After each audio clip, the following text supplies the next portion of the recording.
We have a huge... Big, massive. Oh, yeah, I mean, what? Longer than your, larger Do than your you need to see the wingspan. doctor about it? Well, I hope maybe after we're done tonight I might need to.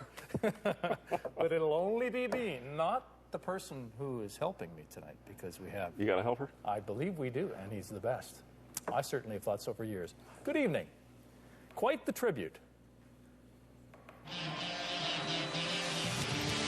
The Edmonton Eskimos give Ricky Ray a standing ovation for his spectacular work at Commonwealth Stadium over the years. Then they did their best to take him out. Ray stayed in. He had better things in mind. He's known for getting hit hard and bouncing right back up, and he bounced back, particularly in the second half. Maybe it was trying to get that win for the new fans. Maybe. He knew he'd have to answer to us in Toronto in studio tonight live. The last time we did this, we had Jermaine Copeland. He was sensational, except he called Michelle Dubé instead of Dubé. We've lived off that for years. It's all yours, my friend. Go for it. Here we go. She is trying to become the first woman over 30 to win a Grand Slam title since Martina Navratilova. Serena Williams is playing under the rectangular roof on center court for the first time. Outlasted Petra Kvitova 6-3 and 7-5 to reach her 8th Wimbledon semifinal. Navratilova won Wimbledon in 1990. Serena lined up to play either second-ranked Victoria Azarenka or Tamira Paschek of Austria in semifinals.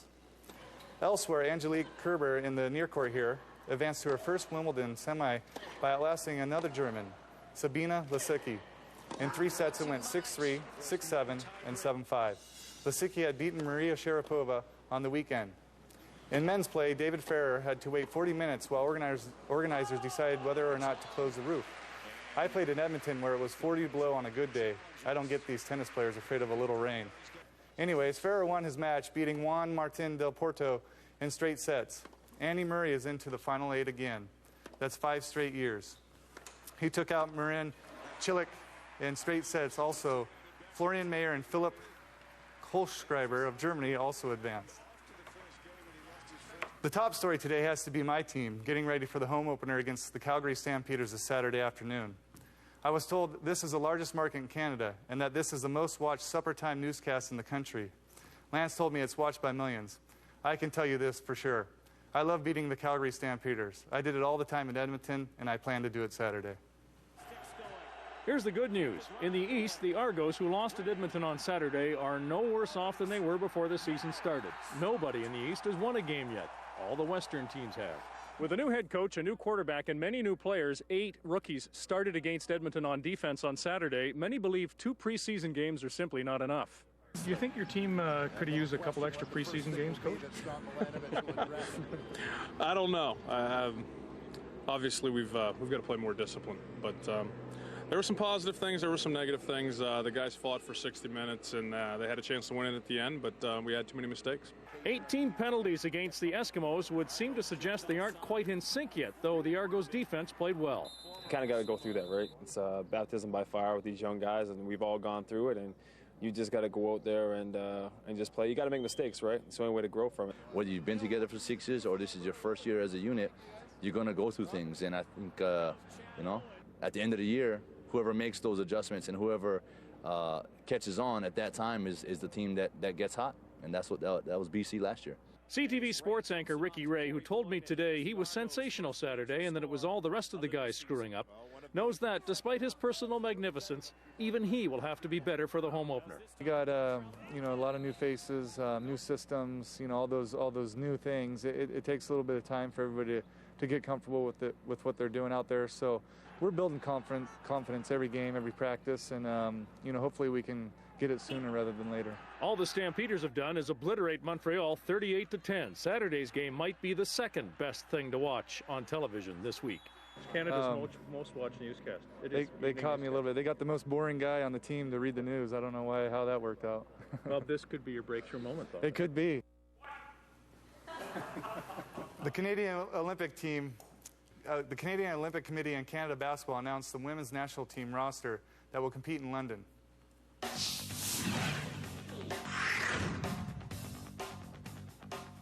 Team Canada secured the final Olympic berth after defeating Japan 71-63 at the Women's Olympic Qualifying Tournament in Turkey. The women's national team last competed at the Games in Sydney 2000. where they finished in 10th place. For 9-year veteran Kim Smith of Mission, BC, it's been well worth the wait.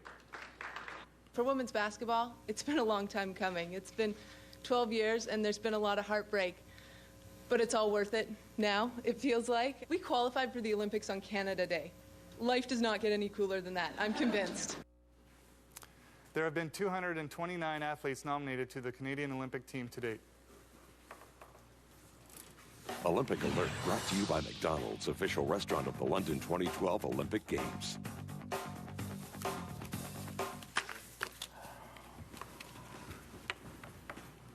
That was simply sensational. Bye, Lance. It's been nice knowing you. Quickly tonight, Jaromir Jagr signs for a year in Dallas, $4.5 million. The Raptors have reached a verbal offer sheet deal with restricted free agent guard Landry Fields. The deal is 3 years and close to $20 million. Fields averaged 8.8 points and 4.2 boards per game for the Knicks. The Raps can't make the offer sheet official until July 11th. Then the Knicks have 3 days to match. Fields was an all-rookie in 2011. The Devils may lose Zach Parise, but they'll keep defenseman Bryce Salvador. Salvador was a big part of Jersey's push towards the Stanley Cup Finals. The 36-year-old had 4 goals and 14 points in the postseason after not scoring 1 goal in all the regular season. It's 3 years and $9.5 million. Defenseman Eric Johnson signed for 4 years and $15 million with Colorado, by the way. Ryder Hesjedal is close at the Tour de France. The Victoria cyclist moved from 10th to 8th overall after today's third stage. Fabian Cancellara holds the overall lead. It was slippery today. A fall took out at least a dozen riders.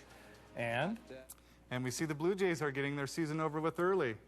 They must know that the Argos are about to open the home of their portion season, which is why they tanked again last night and were buried 11-3 by the Kansas City. Brett Cecil goes in the second of the 4-game series tonight. And that's it, my friend. That was You're done. That was good. I apologize for all the names I butchered, too. Oh, you did great. I butcher more names than you do on a nightly basis, and I'm still standing here, but maybe not for much longer. Thanks very much to Ricky Ray. Thanks to Beth Waldman and Eric Holmes of the Argos for setting this all up. Guys, back to you. Well done. You know, I mean, the fact that you gave him all the tennis names, that was pretty cool. The tennis names of all things. Yeah, you know what we usually Good job, do? Ricky. Lance usually, when he comes across some of those tennis names, he says, police are withholding the name. Yes. That's the easy way to go about technique. it. So good for you, Ricky. Still ahead. Canada's strong dollar hasn't stopped our southern neighbors from heading north. That's next.